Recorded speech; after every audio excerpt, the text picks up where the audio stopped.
Welcome to this week's edition of Morning Line, the USTA's weekly news magazine. I'm Paul Ramlow. And I'm Allison Conte.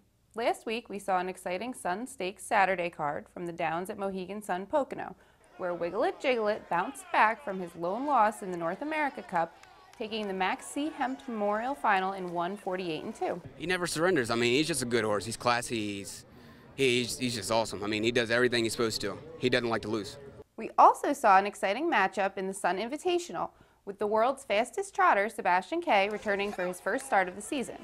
Though Sebastian K raced well in his pari-mutuel debut, it was the giant slayer, JL Cruze, up by a nose at the wire for the 151 flat win. I knew he was getting better and better in those series, and when he came here to Pocono, and he was just gaining confidence. And I knew he was going to be able to step up and go with these horses.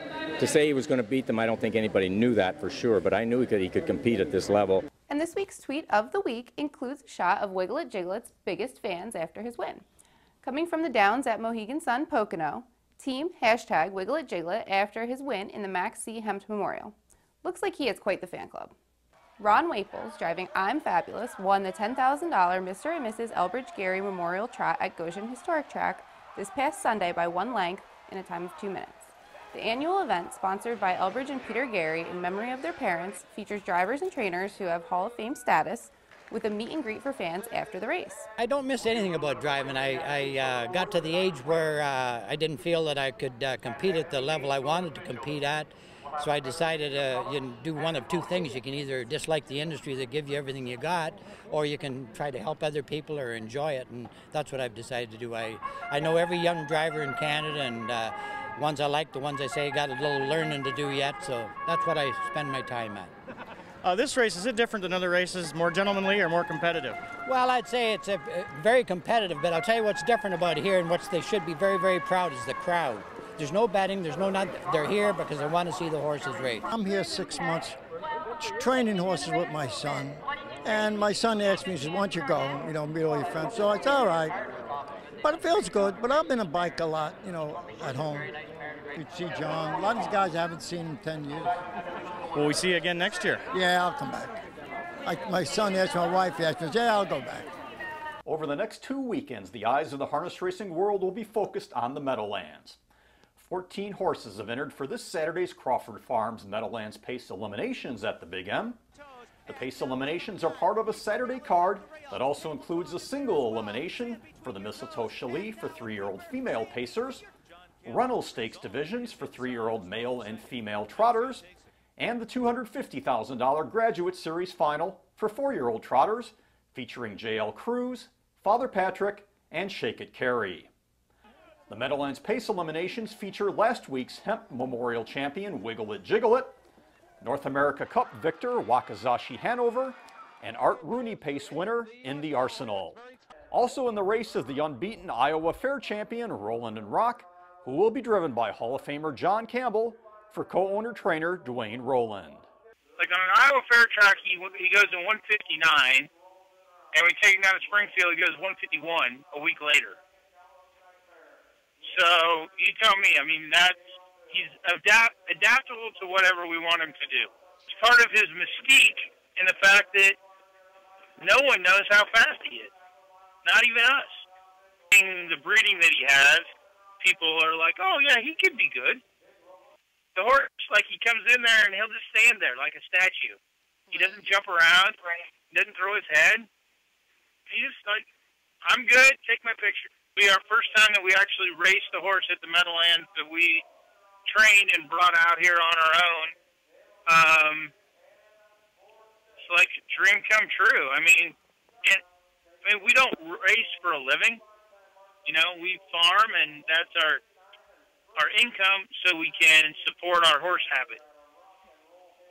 And, everyone in the Roland family is addicted to racing horses. The Meadowlands card isn't the only action we have to look forward to over this weekend, as some of the industry's brightest and most influential prepare to gather in Columbus, Ohio on Monday, July 13th for the first industry summit to discuss critical issues affecting harness racing, such as declining foal crops and ownership, and determine a course of action. Crop has been declining, and we wanted to look at that and see if there was a problem that was within the industry or whether it was just a natural function of the economy.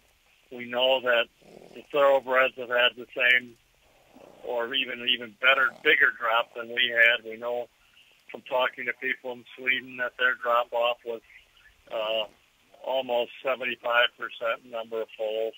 Hopefully, we'll find out something that maybe we can, or maybe a lot of little things that we can put together and help it a little bit.